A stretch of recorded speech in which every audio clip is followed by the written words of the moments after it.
Everyone claims to want more freedom, more strength, more command over the direction of life. But what action has your desire made non-negotiable? Not the action you perform when enthusiasm is high and conditions are friendly. The action you repeat when the day is crowded, your mood is flat, and no one is watching. Place yourself 30 days from now. You are holding a calendar marked by what actually happened. It does not record your speeches, your private promises, or the intensity of your first decision. It records conduct, 30 opportunities, 30 answers. Some marks may prove obedience, some may expose negotiation, but the calendar will not flatter you, and it cannot be persuaded by excuses. That is precisely why it can free you. A wish wants the emotion of progress. It enjoys imagining the result, announcing the intention, and feeling briefly aligned with a better identity. Committed desire accepts something heavier, a cost, an appointment, a verdict. It agrees to surrender one competing comfort, report at one chosen time, perform one controllable action, and let an honest record speak afterward. For the next 30 days, you will build a complete proof system, one responsible sacrifice, one scheduled action, one daily score, and one weekly correction. Simple enough to remember, exact enough to expose you, flexible enough to respect real responsibilities, yet firm enough to prevent mood from rewriting the contract each morning. Understand the boundary. This challenge does not promise wealth in 30 days. It does not guarantee a promotion, a transformed body, or mastery of a difficult craft.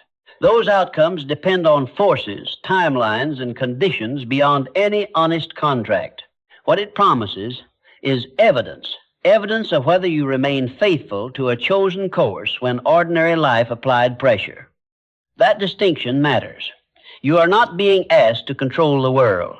You are being asked to command what is yours, the sacrifice you choose, the appointment you keep, the action you complete, the score you record, and the correction you make.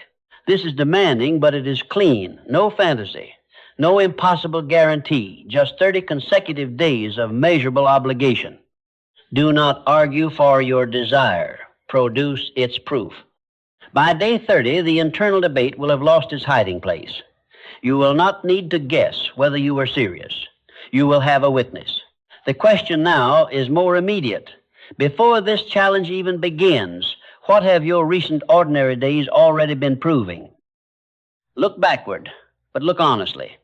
Do not select the day you performed at your best, the weak crisis overturned everything, or the sudden burst of energy that made discipline easy. Those are exceptions. Audit the recent days that looked ordinary, the days most likely to become your life if nothing changes. Call 3 witnesses. First, the calendar. Where did the available hours actually go? Not the hours you wished you had. Not the hours claimed by work, necessary rest, medical needs, or people legitimately depending on you. Examine the portions that remained under your direction.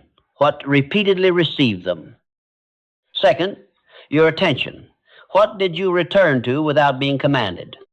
Attention reveals priority because it follows repetition. A desire mentioned once cannot govern conduct while distraction is rehearsed daily. Third, convenience. What comfort did you protect whenever your stated aim demanded effort? Where did you choose what was easier, faster, or more familiar than explain the choice as though no choice had existed? Be exact, but do not become cruel. There is a difference between an excuse and a constraint. Employment is not failure. Illness is not weakness. Caring for a child, supporting a family member, or meeting a serious responsibility is not evidence that your desire is false. These realities must shape the contract. They must not become targets of shame. A parent may not possess an uninterrupted evening, but perhaps 20 focused minutes can be protected after bedtime. A person preparing for a career change may have no control over when an opportunity appears, but perhaps a morning study appointment can be kept before the day begins. Different lives, different designs. The same question, what action remained possible and was given a definite place? Judge only what belongs to your command.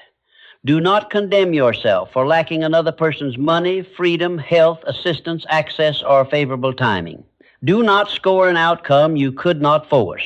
Inspect the action you could choose within the life you actually have. Now name the conclusion plainly. If your recent days contain little evidence of the desire you declare, the desire may still be sincere, but sincerity has not yet become structure. It has not been operationalized. It has not acquired a protected time, a defined behavior, or a cost strong enough to survive convenience. That is not a sentence against your character. It is a baseline. You cannot strengthen evidence you refuse to inspect. But once you see what has been missing, accusation becomes unnecessary. You do not need a harsher opinion of yourself. You need a better design. And design begins by ending division. You may carry many ambitions and many obligations, but this 30-day contract cannot answer to all of them at once. The audit has shown the conflict. Now choose the one desire worthy of receiving a definite command. Choose one desire, not 3 desires arranged to protect you from full commitment. Not a collection of worthy ambitions competing for the same limited attention. For this test, one receives the contract. The others are not denied. They are placed outside this 30-day campaign. Focus is not betrayal. It is concentration. Now remove the outcome you cannot command.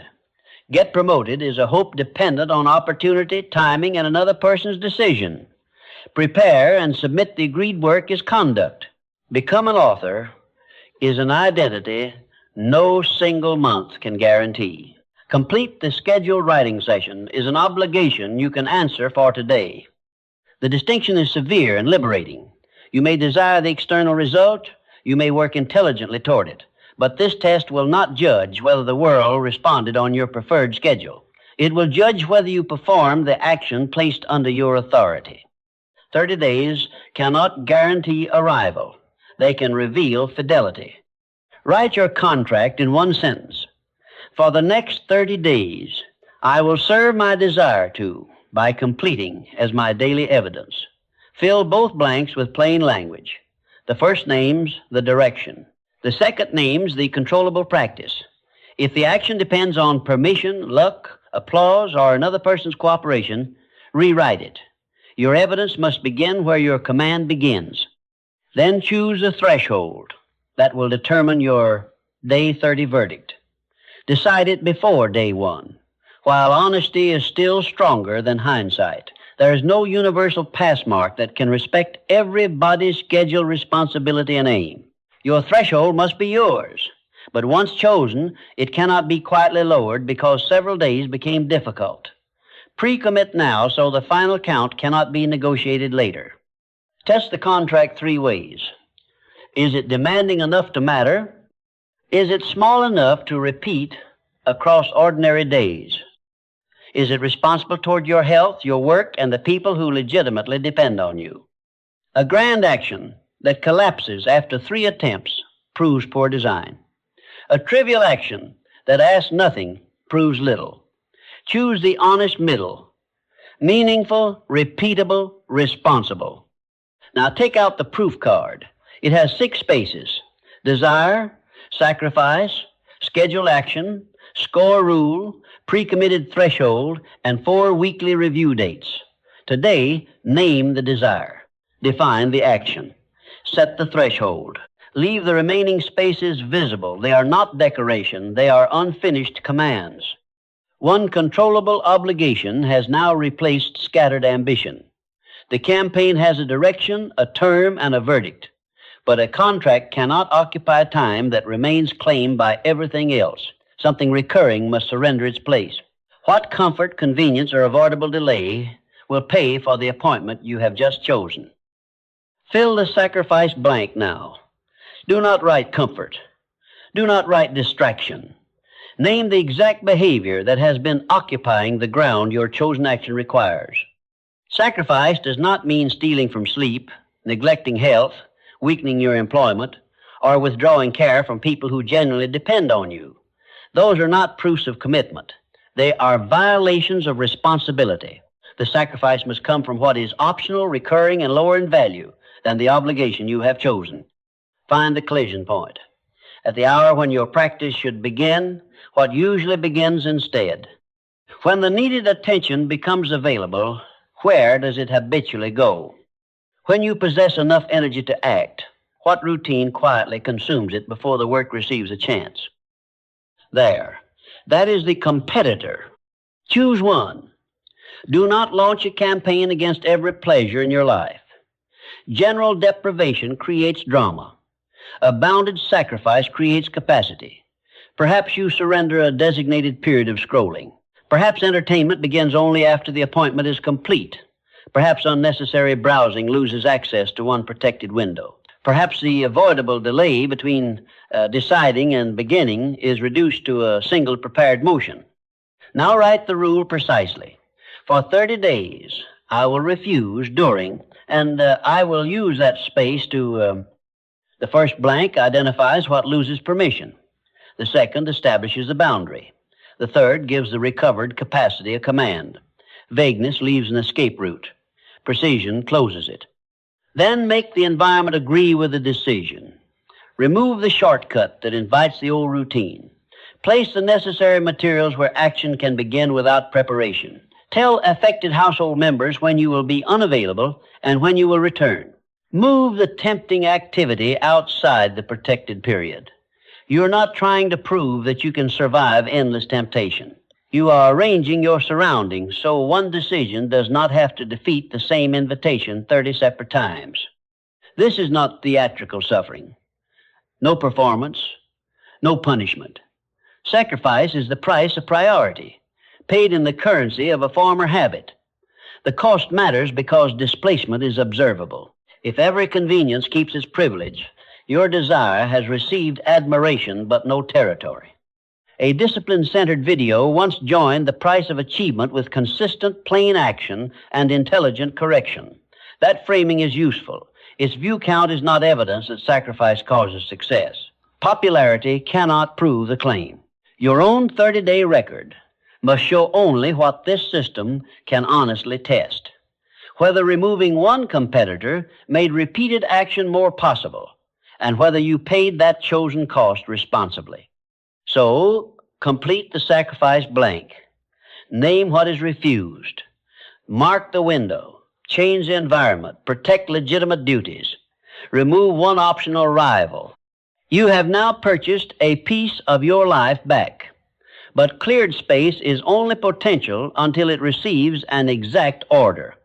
At what time, in what place, will the chosen action begin? Assign the recovered capacity now. Choose one primary action that directly serves the desire and can be recognized without interpretation. Not work on my future, not make progress. Name behavior with a visible finish. Complete the prepared lesson, draft the designated passage, perform the chosen practice sequence. You must be able to look at the appointment afterward and know whether the action occurred. Then place it on the calendar. Choose the hour. Choose the location. Choose the duration. Choose the frequency for these 30 days. Later is not an appointment. When I have energy, gives mood another vote. Whenever possible, invites every minor demand to appear more urgent. The calendar is where a chosen identity receives its orders.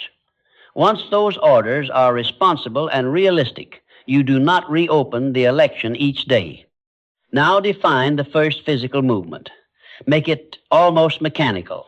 Open the document. Put on the shoes waiting by the door. Begin the first practice problem. Your first movement should require no interpretation and no ceremony. When the appointed hour arrives, the body receives a command simple enough to obey before the mind begins bargaining. Next, establish the minimum viable completion. This is the smallest version that still contains real effort and honestly advances the practice. It is the floor for a difficult day, not permission to live forever at the floor. Strong days may exceed it. Ordinary days should complete the full appointment. But when energy is reduced and conditions tighten, the minimum preserves continuity without pretending that nothing was required. Add one fallback window for genuine disruption. 1. If an urgent responsibility makes the primary appointment impossible. The action moves to the pre-declared alternative time. It does not drift through the day collecting promises. It does not become tomorrow's double burden. And it is never invented afterward merely to protect your pride. Primary window, responsible fallback, then an honest missed appointment if neither is completed. Consider the person preparing for a career change. The chosen sacrifice protects the early evening. At the set hour in the chosen place, the appointment begins. The first movement is opening the lesson already prepared. The external opportunity remains beyond command. Beginning and completing that lesson do not. Now consider a parent whose evening must answer to caregiving. The design may use a shorter protected window and a fallback that respects unpredictable family needs. Necessary care is not weakness. It is reality entering the design. The appointment becomes credible because it fits the life being lived, not because it imitates someone else's freedom. If useful, speak one brief instruction at the moment of initiation. Name who you have chosen to be. Name the action, then move. A reported video pairs morning self-instruction with deliberate action and identity framing. That supports the ritual only as a prompt joined to action, not as a guarantee of change. Words may issue the command. Conduct must carry it out. Complete the scheduled action blank. Exact action, exact hour, exact place, duration, frequency, first movement, minimum floor, fallback window, fixed place, fixed hour, first movement, begin. Now, the appointment can survive the absence of inspiration, but how will you record completion without flattery, negotiation, or complicated tracking? Draw 30 boxes, one for each day of the contract. These boxes will hold no explanations, no speeches, no revised memories. They will hold one mark governed by one rule. For every day an appointment is due, record either 1 or 0. Award 1 only when both obligations were kept. The bounded sacrifice was honored during the protected period, and the scheduled minimum action was completed, both. If you performed the action after surrendering the protected time to the old competitor, the contract was not fully kept. If you preserved the space but never completed the minimum, the contract was not fully kept. Good intention does not combine with partial conduct to manufacture a whole point. Otherwise, record 0. If your contract does not require action every day, identify non-appointment days before day 1. Mark them with a distinct symbol that carries no point and no penalty. Planned rest is not failure. It is part of the design, but it must be declared in advance, so an unscheduled day cannot later be presented as completion, and an appointed day cannot be quietly renamed as rest. Make the mark promptly. When the appointment or fallback window closes, record the result. No paragraph, no defense, no emotional commentary beside the box. Do not award half credit for beginning. Do not invent a secret bonus because the day was stressful. Do not return 3 days later and change a 0 because your intention now feels sincere. The same rule judges every scheduled day, or the score becomes decoration. This is where the daily trial ends.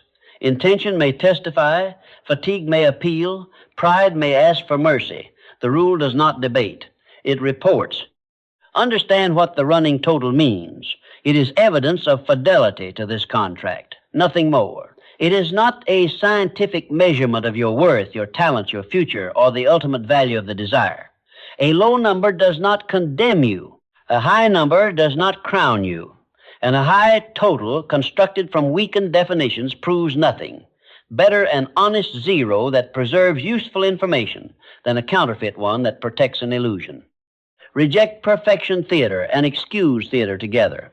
Perfection theater says one missed day has ruined the campaign. Excuse theater says a difficult day should not count. Both try to make emotion superior to evidence. Refuse both. The mark reports what happened today.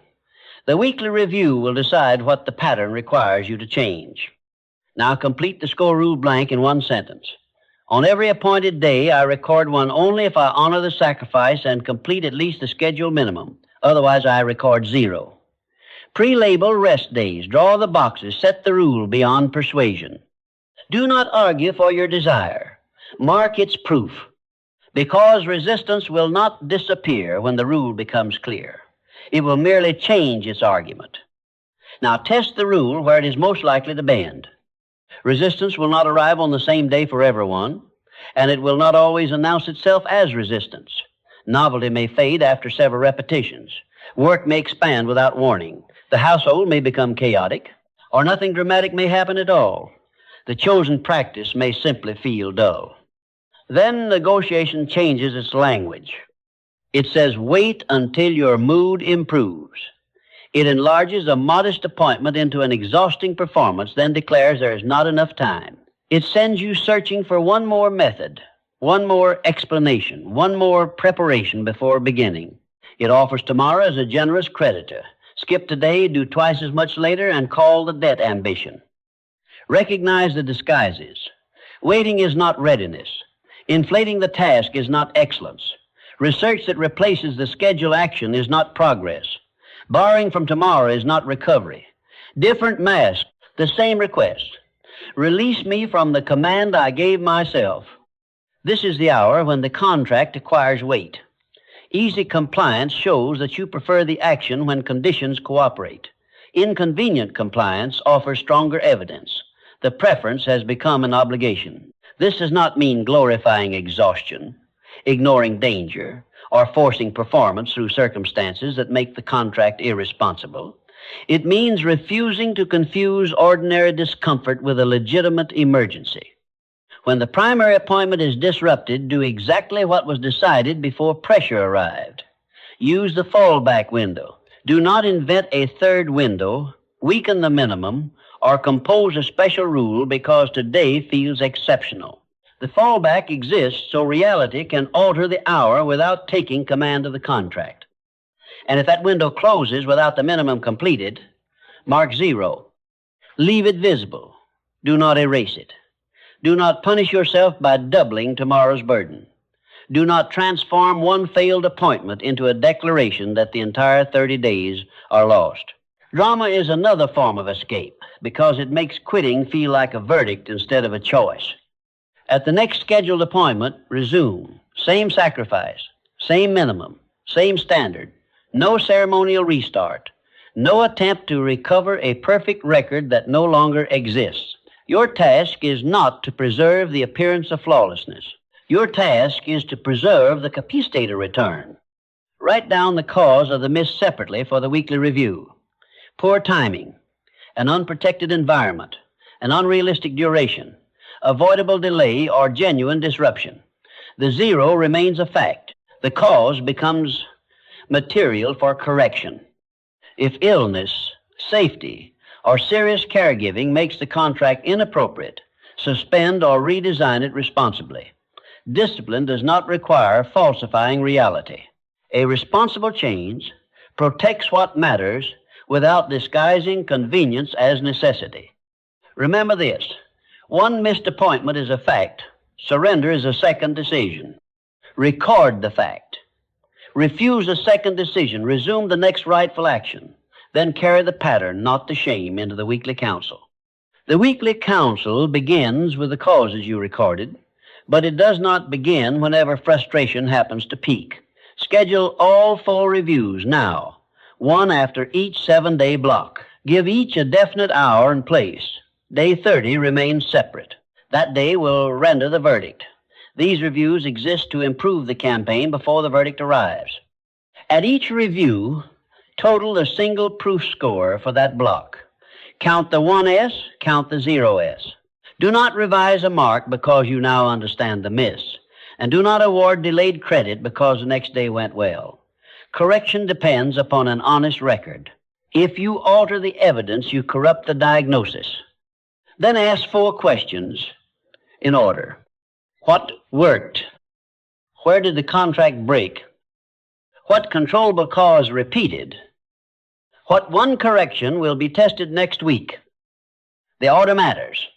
Begin with what worked, so you do not destroy a functioning mechanism merely because the week was imperfect. Locate the break so vague disappointment becomes specific. Identify the repeated controllable cause So one unusual disruption is not mistaken for a defective design. Then choose one correction, not 5, 1. Perhaps the appointment repeatedly collided with a legitimate duty. Move it. Perhaps beginning remained unclear. Define the first movement more sharply. Perhaps the old competitor kept entering through an open door. Strengthen the environmental barrier. Perhaps the minimum was honestly unrealistic across ordinary days. Resize it while preserving meaningful effort. Correct the mechanism before condemning the desire. But do not abuse that permission. You are forbidden to lower the action until it becomes ceremonial, a gesture so small that it protects the score while abandoning the practice. You are also forbidden to redesign the system every week merely because execution feels uncomfortable. Constant modification can become resistance, wearing the language of intelligence. Consistency without correction becomes stubborn repetition. Correction without commitment becomes escape. When possible, change only one major variable. If you move the hour, alter the minimum, replace the sacrifice, and rewrite the fallback simultaneously, the next 7 days cannot tell you which change mattered. Isolate the adjustment. Preserve the rest.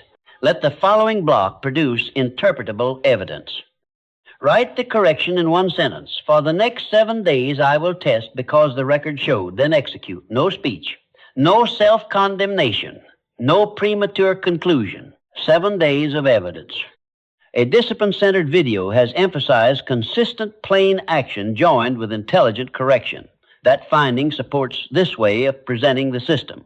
It does not establish that the method guarantees any external result. The proof remains bounded to your own contract and your own recorded conduct. Now, the 4-part system is complete. Sacrifice, appointment, score, correction. Commitment holds the aim steady. Correction improves the means. This is not retreat. It is command becoming executable. And as those honest marks accumulate, something quieter than enthusiasm begins to form. You no longer need to invent belief in yourself. You are beginning to possess records. Look again at the calendar. It is no longer empty, and it is no longer asking you to predict who you might become. It contains honest 1S, honest 0S, and 4 written corrections, not a fantasy, not a perfect streak. A record of orders given, pressures encountered, failures admitted, and action resumed. The person preparing for a career change may still be waiting for an opportunity. Promotion was never under command, but the completed study appointments are there. The routine that failed in the first week was examined. The hour was corrected. The next block improved.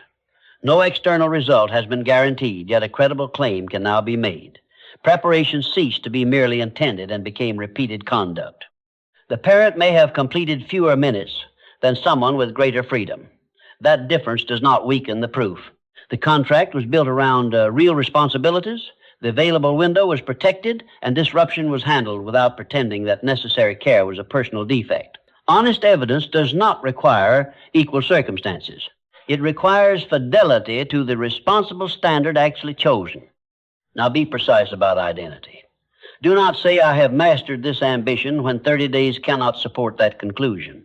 Say, I have become someone who can keep and correct this particular commitment. That claim is smaller than fantasy and stronger than enthusiasm. It rests on conduct. Every one is a fact, not a compliment. Every 0 is information, not an accusation. The 1 tells you the contract was kept. The 0 tells you where obedience failed or design met reality. Together, they make the record trustworthy. Remove either honesty or proportion, and confidence becomes performance. Imagine the final week. The appointed hour approaches. The environment has already been arranged. The materials are ready. The first movement is known. Mood begins its old argument, but the argument is shorter now. Not because resistance has vanished, because fewer matters remain undecided. The decision has been carried forward by the calendar, the protected space, and the repeated beginning. This is where the obsolete identity loses authority. That identity misses once, declares the campaign broken, and waits for a dramatic restart. The chosen identity marks the miss, carries its cause into review, corrects what must be corrected, and resumes at the next rightful hour. One depends on renewal theater, the other knows how to return. Do not inflate your confidence because several days went well. Do not erase it because several did not. Confidence must remain proportional to evidence, enough to acknowledge what you have proved, humble enough to admit what you have not. Now the calendar can testify without assistance from selective memory. Place its final score beside the threshold chosen before day 1. Day 30 is waiting. What verdict does the record permit? Day 30 has arrived. Total of 1S on appointed days. Place that number beside the threshold you fixed before the campaign began. Do not lower the standard because the count disappoints you. Do not raise it because success now feels too easy. The standard was chosen before emotion knew which argument it would need. Now read the number beside the 4 weekly corrections. The score tells you how often the contract was kept. It does not, by itself, tell you why it was kept or broken. The reviews distinguish refusal from defective design, and defective design from legitimate disruption. Read both. Count without excuse. Interpret without cruelty. Then render one of 3 verdicts. First, the contract produced the evidence promised.